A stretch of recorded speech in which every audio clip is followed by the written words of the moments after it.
2 and a 3 and a 4 and a 5 and a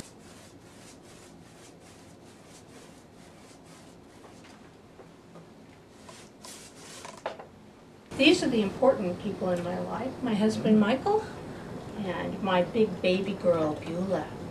We're going to talk a little bit about some of the different styles. I have 5 different styles which I think might be emerging parts of personality. I don't know, like the 3 faces of Eve.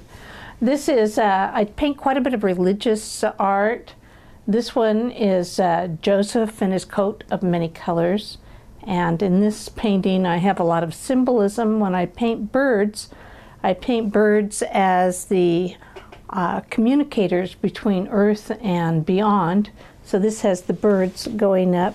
And if you notice in his coat of many colors, it's all of the different nationalities in the world.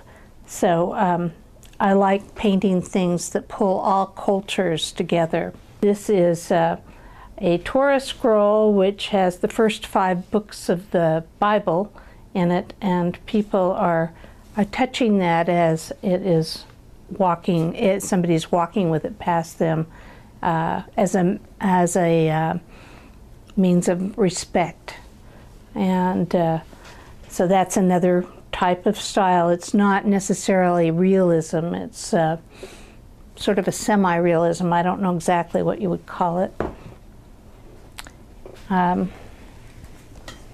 This is 2 women in a cafe. I've traveled quite a bit, and this was in Israel. Their cafes or their restaurants are considerably different than ours. It looks like an old house when you go in it, and these women were just enjoying a conversation, and I jotted it down on pencil while I was in the restaurant and then completed the painting when I got home. And I thought that it kind of just picked up the camaraderie of 2 people out for the night, and I call it Tea for 2. Since I paint a lot of styles, I got into painting some contemporary pieces because I love the colors. My husband purchased some really nice colors for me, and so I got into painting things just because of the colors. And this one's kind of interesting. I call it Red Eye. But it's interesting not only because of the colors and because you're kind of drawn because they look like eyes, although they're not, but also because it can be turned in any direction and become almost a different painting with a different feeling. And I like the versatility and the movement that's in it. Behind me are some fish that are also full of color with a lot of movement. And in a way, they're kind of a portrait. I think almost one time I was told that everything you paint is like still life, and it's really true. Still life and portraits, I'd say a combination. You have the eyes and the personality of each fish and their little community. Let's see, these are some paintings that I borrowed the photographs of Edward Curtis's, which are copyright free, because those are our only real good clear shots of the American Indian, even though I'm not sure how historically correct they are on some of the costuming. But I like this picture of this woman. She looks like she's traveled. So I enjoy painting realism and contemporary, and also some non-traditional pieces. Recently I'm doing a painting of the lonely elephant, which will be shown in the next clip.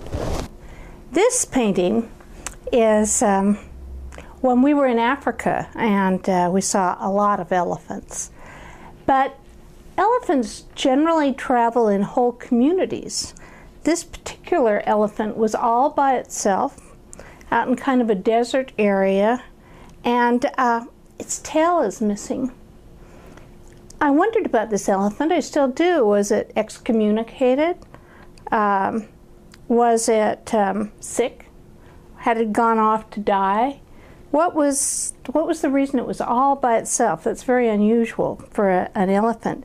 In any case, this one is not finished. I'll still be putting in shadows and some plants in the front that are just little grass booths. They were having a drought there. We were in Kenya, and so I'll bring out some more of that drought.